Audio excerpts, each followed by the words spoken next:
everyone. Welcome back to True Crime Tuesday. Most of you guys had asked me to do a crime story on a killer clown. I dug up some information, therefore, of a terrible criminal, a serial killer by the name of John Wayne Gacy Jr., who called himself Pogo the Clown. Have a look.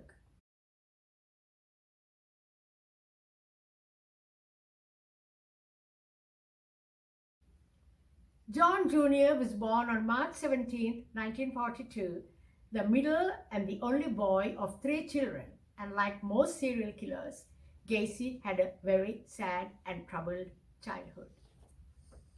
His father, John Wayne Gacy Sr., a World War I veteran and auto repair machinist, was an alcoholic and an abusive and heinously vicious man.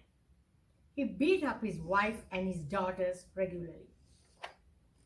When he beat up John Jr., he used a razor strap, and the young kid would not cry even if the beatings were as savage as they could ever get.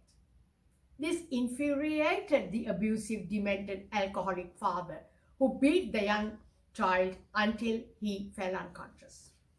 Also, Gacy Jr. was taunted by his father, who called him sissy and gay. Gacy liked to spend time with his sisters and mom, baking cookies and doing garden, and the brute of a father openly shamed him with name-calling and saying that the kid would grow up to be a sissy, a woman, a homosexual, and so on. Although all this unbelievable abuse was going on, John Jr. craved for his father's approval. The kid was also diagnosed with ADD, attention deficit disorder, and did not do well at school. The pictures from his earlier days as a kid shows a normal little boy. Here we go.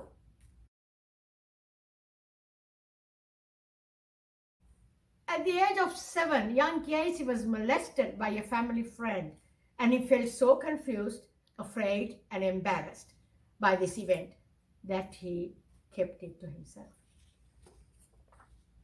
Of course, his insensitive and fiendish father would have blamed Gacy for this too and labeled him as being girly, weakly, queer, and all sorts of horrid things.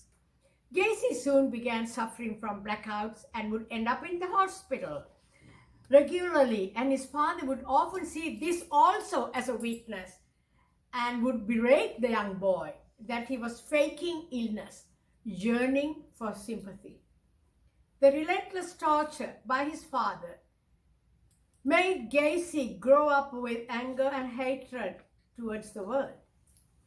As a very troubled and miserable teenager, young Gacy was developing sexual fetishes and was caught with a brown paper bag in his closet that contained a pair of silk panties.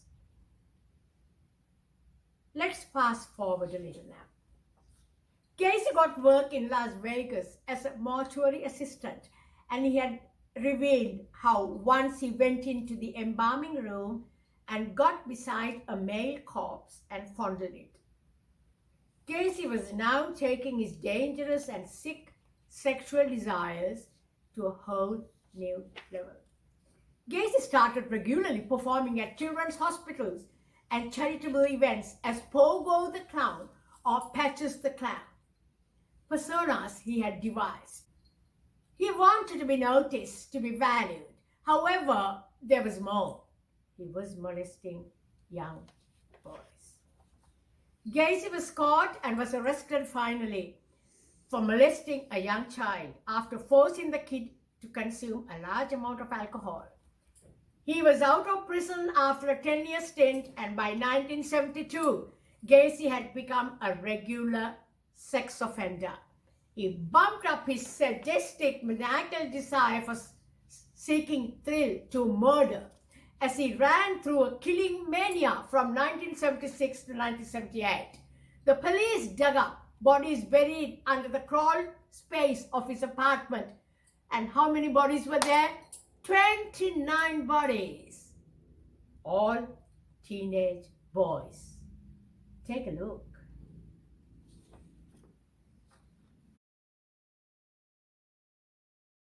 Arrested and charged with serial murders, Gacy was executed by lethal injection on May 9, 1994.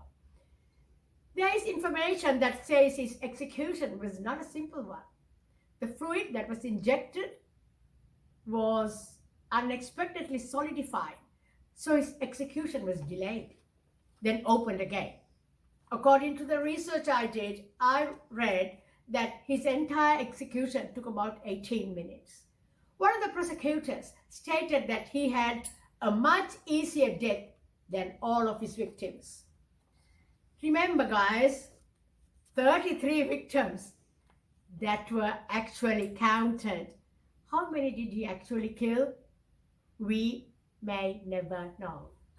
The prosecutor from his trial mentioned that Gacy had torn off the faces from the victims' photos. He had so much anger towards his victims, so much contempt for his victims. Remorse? Oh no. It was recorded that Gacy's last words were, "Kiss my ass." That's all for tonight. Thank you. See you again. Bye.